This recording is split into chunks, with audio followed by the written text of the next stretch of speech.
Don Bernardo. Dito tayo ngayon sa Agusan Provincial Capital kung saan gaganapin isang big charity event ng Team Lawig dito sa Butuan City together with the other managers from all over the Philippines. Sisimulan natin itong program na to with a motorcade, and then after that magkakaroon tayo ng medical dental mission, gift giving, mga raffle and prizes. I'm very excited because this is my first time na makarating dito sa Agusan del Norte. So, naghihintay na sa akin ang motorcade. Pupuntahan na natin siya.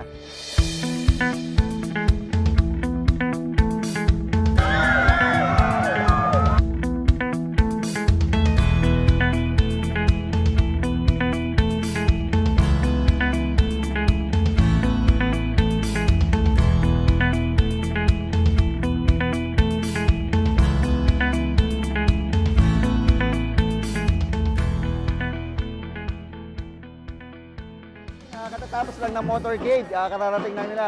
Kasama ko ngayon yung head ng grupo na nag-participate dito sa Mabro motorcade natin, ng SMBC.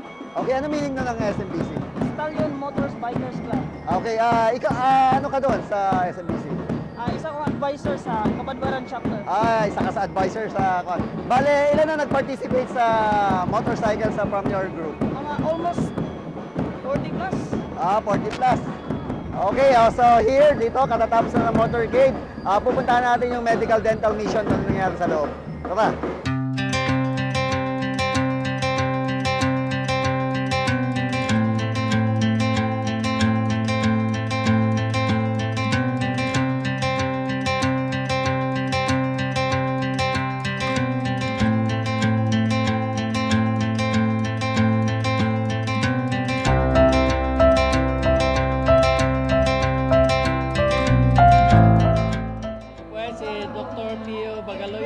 Supervising dentist sa Agusan del Norte. Okay, Doc, mga ilang doctors po tayo dito from your department? Ngayon dito sa activity natin, 3 lang ang dentist natin ngayon. Bale, Doc, base dun sa mga pasyente natin, ano po ba yung mga normal cases nila?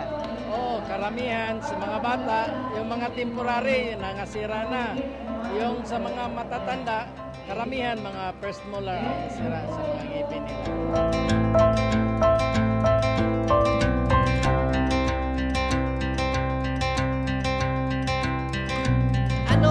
Motivation.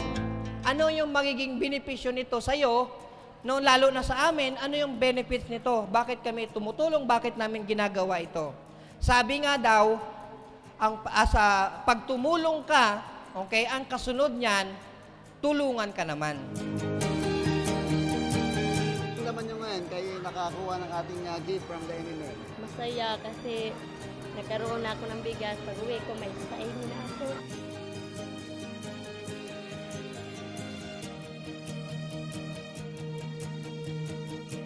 Maraming salamat po sa kay Sir Michael Manalon dahil po sa kanya grantee po ako ng scholarship na buong loob po akong ipagtuloy ang aking pag-aral dahil po sa kanya. Sir, maraming salamat sir.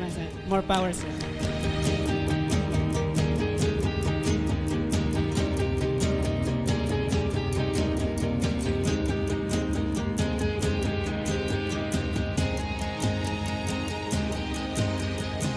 Para sa ani, nakakapagod ba magandang event?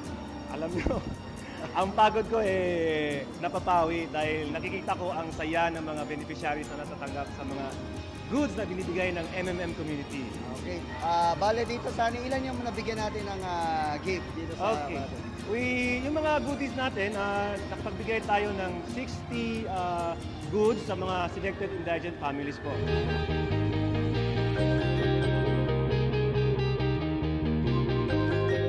Okay, this is MM Philippines, Mabro Creatives. Together, we change the world.